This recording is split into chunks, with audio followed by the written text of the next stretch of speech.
10월 15일 부동산 대책 발표 후 2달이 지났는데요. 시장은 예상과 완전히 반대로 움직이고 있어요. 거래량은 급감했는데 집값은 오히려 오르고 전세가는 1년 3개월 만에 최대폭으로 올랐습니다. 거래는 얼어붙었는데 가격은 오르는 이 이상한 현상. 지금 시장에서 대체 무슨 일이 벌어지고 있는 걸까요? 정부 규제로 매수자의 목줄은 조여졌지만 매도자들은 아직 집을 싸게 팔 이유가 전혀 없거든요. 매수자는 줄었는데 매도자 심리는 시장이 뜨거웠던 때랑 거의 똑같은 상태를 유지하고 있어요. 국토교통부 데이터를 보면 주간 거래량이 98건밖에 안 되는데 이게 2021년 10월이랑 똑같은 패턴이에요. 지금 규제 기조가 유지된다면 2026년 상반기에도 2022년처럼 역사적인 거래 급감이 예상됩니다. 실거래가를 분석해보니까 충격적인 사실이 나왔는데요. 50억 원 이상 아파트 거래가 거의 사라졌어요. 12월 이후 최고가 거래가 24억 5천만 원밖에 안 되고 고가 시장은 완전히 얼어붙은 상태예요. 이유는 간단해요. 25억 초과 아파트는 대출이 2억밖에 안 나오니까 전액 현금으로 사야 하거든요.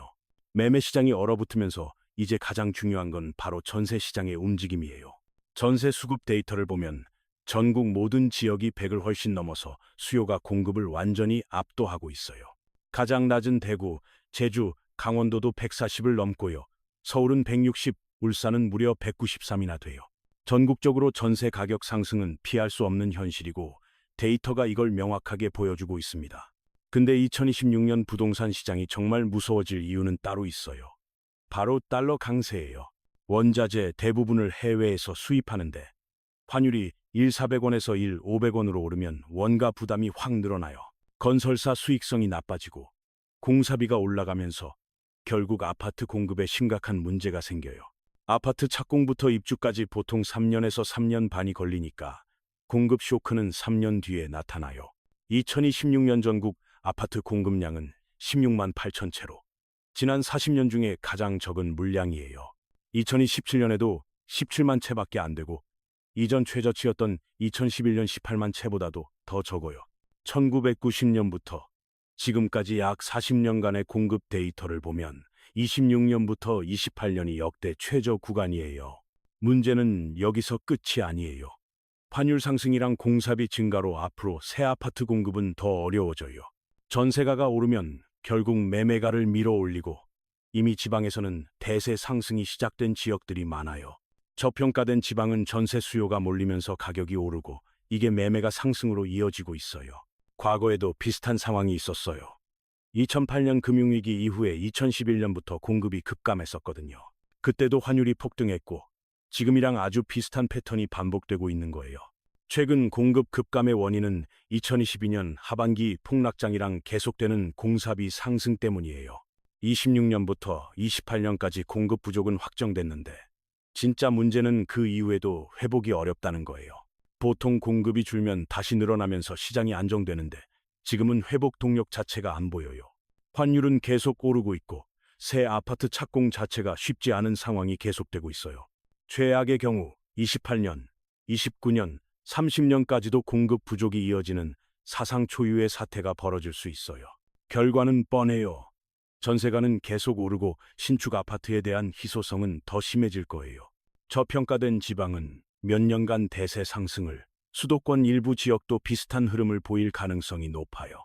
미국 주식이랑 코인 시장에 큰 문제가 없으면 고평가된 서울 부동산도 계속 오를 수 있어요.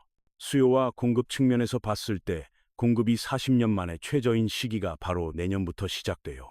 2025년에 이미 전세 시장은 과열 상태인데 내년부터 공급 절벽이 본격화되는 거예요. 그러면 정부는 이 상황을 가만히 지켜볼까요? 아마 두 가지 정책 변화가 있을 것 같아요. 첫 번째는 투기과열지구 해제예요. 서울 외곽 지역들은 사실 가격이 오른 적이 없거든요. 노도강 같은 지역은 2021년 고점 이후 계속 떨어졌는데 왜 규제를 유지하냐는 불만이 많아요. 방학동 대상타운, 현대아파트 같은 대장 아파트도 21년 이후로 전혀 오르지 않았어요. 가격이 오르지도 않은 지역에 왜 투기과열지구를 유지하냐는 목소리가 점점 커지고 있어요. 두 번째 변수는 2026년 6월 지방선거예요. 선거 전까지는 표심을 의식해야 하거든요. 지방선거 전까지는 강력한 추가 규제보다는 연말 공급 대책 이후 숨고르기에 들어갈 것 같아요. 정부는 2026년 상반기 시장 상황을 보다가 지방선거 끝나고 본격적인 정책을 내놓을 거예요. 만약 2026년 상반기에 시장이 뜨거워지면 보유세 같은 추가 규제에 손을 댈 수도 있어요. 결국 정부의 진짜 부동산 정책은 상반기가 아니라 하반기에 나올 가능성이 높아요. 요즘 부동산 뉴스 보시면 답답하시죠? 거래는 없는데 호가는 안 떨어지고 전세는 계속 올라요. 무주택자분들도 갈아타기 원하시는 분들도 이러지도 저러지도 못하는 그 마음 충분히 이해해요. 근데 이럴 때일수록 누가 오른다더라, 내린다더라, 이런 소문에 휩쓸리시면 안 돼요. 앞으로 2년에서 3년간의 공급 절벽은 이미 정해진 팩트고 필연적으로 맞이할 미래예요. 다만 그 이후 공급 물량은 늘어날 수도 있으니까 두 가지 지표를 주기적으로 체크하세요. 첫 번째 지표는 환율이에요. 환율이 계속 오르면 수입 원자재 가격도 같이 올라요. 원자재 가격이 오르면 새 아파트 짓는 비용도 올라갈 수밖에 없다는 거 꼭 기억하세요. 두 번째 지표는 통화량이에요. 2020년부터 지금까지 통화량이 무려 53%나 풀렸어요. 이게 중국 다음으로 높은 수치고 미국이랑 일본보다 훨씬 더 많은 돈이 풀린 거예요. 원화 가치가 계속 녹아내리고 있는데 정부가 돈을 계속 풀면 부동산 가격은 오를 수밖에 없어요.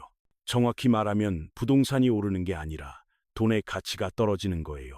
환율이랑 통화량, 이 두 가지 지표를 확인하면서 앞으로 부동산 시장을 전망해 보세요. 정리하면요. 10월 15일 대책 이후 거래량은 급감했고 고가 거래는 거의 사라졌어요. 근데 전세 시장은 계속 올라가고 있고 26년부터 28년까지 전국적으로 전세 상승이 예상돼요. 규제는 시장을 이길 수 없어요. 감이 아니라 데이터로 시장의 진짜 모습을 봐야 해요.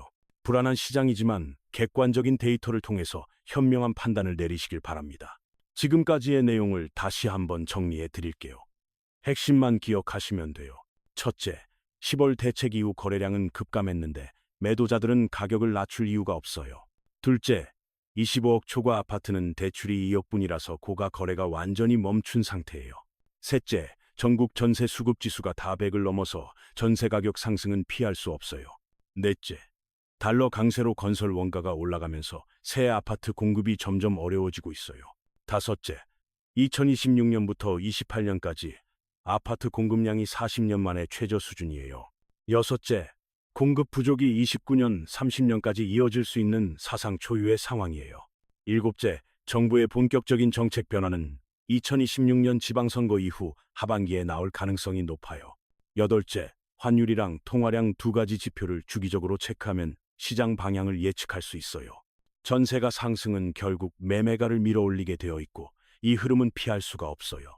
특히 저평가된 지방이랑 수도권 일부 지역은 대세 상승이 이미 시작됐거나 곧 시작될 거예요. 반면에 고평가된 서울 핵심 지역은 금융시장 상황에 따라서 변동성이 클 수 있어요. 미국 주식이나 코인 시장이 안정적이면 서울 부동산도 같이 오를 가능성이 있어요. 근데 금융시장에 충격이 오면 고평가 지역은 조정을 받을 수도 있어요. 결국 지역별로, 가격대별로 다르게 접근해야 하는 시장 상황이에요. 무조건 오른다, 무조건 내린다, 이런 말에 휘둘리지 마시고 데이터를 직접 확인하세요. 공급 절벽은 팩트고 전세 상승도 팩트고 이게 시장에 미칠 영향도 분명해요. 다만 개별 지역이랑 개별 아파트 상황은 다르니까 꼼꼼하게 분석해야 해요. 이제 실질적인 전략에 대해 말씀드릴게요. 상황별로 어떻게 대응해야 할까요? 무주택자라면 전세 가격이 계속 오를 걸 감안해서 매수 타이밍을 고민해 보세요. 전세로 버티다가 오히려 전세금이 올라서 더 큰 비용을 치를 수도 있거든요. 특히 저평가된 지방이나 수도권 외곽은 지금이 진입 기회일 수 있어요. 반면에 고평가된 서울 핵심지는 금융시장 변동성을 지켜보면서 신중하게 접근하세요. 갈아타기 원하시는 분들은 지금 가지고 계신 아파트의 위치랑 가격대를 냉정하게 분석하세요. 저평가 지역에서 고평가 지역으로 옮기려면 타이밍이 정말 중요해요. 지금 팔면 제값을 못 받을 수 있고 너무 늦으면 목표 지역이 더 올라 있을 수 있어요. 전세를 끼고 계신 집주인이라면 전세 만기 시점을 미리 체크해 두세요. 전세가가 오르는 시기에는 갱신할 때 보증금을 올릴 수 있는 기회가 되거든요. 다만 세입자분과의 관계랑 법적 제한을 고려해서 합리적인 선에서 조정하세요. 투자자 관점에서는 공급 절벽이 확정된 지역을 주목할 필요가 있어요. 입주 물량이 적은 지역은 전세 수요가 몰리면서 가격 상승 압력이 커져요. 특히 신축 아파트가 희소한 지역은 프리미엄이 더 붙을 가능성이 높아요. 근데 무리한 대출을 통한 투자는 금리 변동 리스크가 있으니까 조심하세요. 지금 금리가 높은 상황에서 레버리지를 너무 많이 쓰면 위험할 수 있어요. 현금 흐름을 안정적으로 유지할 수 있는 범위 안에서 투자를 고려하세요. 결국 모든 결정은 본인의 재정 상황이랑 목표에 맞춰야 해요. 남들이 산다고 따라 사거나 남들이 판다고 따라 팔면 안 돼요. 데이터를 보고 본인 상황을 분석하고 냉정하게 판단하는 게 핵심이에요. 이제 2026년 부동산 시장에서 주목해야 할 지역들을 구체적으로 살펴볼게요. 첫 번째는 울산이에요. 전세 수급 지수가 193으로 전국에서 가장 높은 지역이거든요. 울산은 이미 대세 상승이 시작됐고 공급 부족으로 상승세가 계속될 가능성이 높아요. 두 번째는 수도권 외곽 지역이에요. 규제 완화 가능성이 있어서 주목할 필요가 있어요. 노원, 도봉, 강북 같은 지역은 가격이 안 올랐으니까 규제 해제 대상이 될 수 있어요. 규제가 풀리면 거래가 살아나면서 가격 반등의 계기가 될 수 있어요. 세 번째는 지방광역시 중에 저평가된 지역들이에요. 전세 수요가 몰리고 있거든요. 대구, 부산, 대전 같은 곳에서도 입주 물량이 적은 지역은 상승 압력이 커지고 있어요. 네 번째는 신축 아파트 공급이 아주 적은 지역이에요.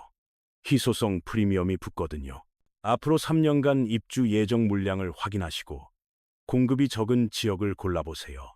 반면에 주의해야 할 지역도 있어요. 고평가된 서울 핵심지는 신중해야 해요.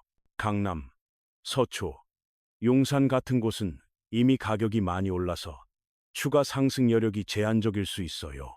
특히 금융시장 충격이 오면 고가 아파트가 가장 먼저 조정을 받을 수 있어요. 또 입주 물량이 많은 지역도 조심해야 해요. 단기적으로 공급 과잉이 올 수 있거든요. 대규모 신도시나 택지지구는 입주할 때 전세 가격이 일시적으로 떨어질 수 있어요. 근데 장기적으로는 인프라가 갖춰지면서 가치가 올라가는 경우도 많아요. 결국 단기랑 장기 관점을 구분해서 투자 전략을 세워야 해요. 단기 시세 차익을 노린다면 공급 부족 지역, 장기 보유라면 성장 잠재력을 보세요. 어떤 전략을 선택하든 본인의 투자 기간이랑 목표에 맞춰야 해요. 무리하지 않는 범위에서 데이터에 기반한 결정을 내리시길 바랍니다. 마지막으로 2026년 부동산 시장을 대비하기 위한 체크리스트를 정리해 드릴게요. 첫째, 매주 환율 동향을 확인하세요. 환율이 오르면 건설 비용이 올라가요. 둘째, 통화량 증가율을 체크하세요. 돈이 많이 풀리면 부동산 가격은 올라요. 셋째, 관심 지역의 전세 수급 지수를 확인하세요. 100 이상이면 상승 압력이 있어요. 넷째, 앞으로 3년간 입주 예정 물량을 파악하세요. 공급이 적은 곳이 기회예요. 다섯째, 정부 정책 발표를 주시하세요. 특히 지방선거 이후 하반기가 중요해요. 여섯째, 금융시장 동향을 살피세요. 미국 증시랑 코인이 서울 부동산에 영향을 줘요. 일곱째, 본인의 재정 상황을 냉정하게 점검하세요. 무리한 대출은 위험해요. 여덟째, 단기랑 장기 목표를 확실히 구분하세요. 전략이 완전히 달라지거든요. 2026년은 공급 절벽이 본격화되는 첫 해로 시장에 큰 변화가 예상돼요. 전세 가격 상승은 거의 확실하고 이게 결국 매매 가격에도 영향을 미쳐요. 근데 모든 지역이 똑같이 오르는 건 아니에요. 차별화가 핵심이에요. 저평가된 지방이랑 수도권 외곽은 상승 가능성이, 고평가된 핵심지는 변동성이 있어요. 규제는 영원하지 않아요. 시장 상황에 따라서 정책은 반드시 바뀌게 되어 있어요. 지금은 거래가 얼어붙었지만 이런 시기가 오히려 준비할 수 있는 기회예요. 소문에 휘둘리지 마시고 데이터를 보고 본인 상황에 맞는 결정을 내리세요. 부동산 시장은 결국 수요와 공급의 법칙을 따라요. 규제도 이걸 이길 수 없어요. 공급 절벽이라는 팩트 앞에서 현명한 판단을 내리시길 바랍니다. 불안한 시장이지만 객관적인 데이터가 여러분의 판단을 도와줄 거예요. 시청해 주셔서 감사합니다. 행복한 연말 보내시고 2026년에도 현명한 선택하시길 바랍니다.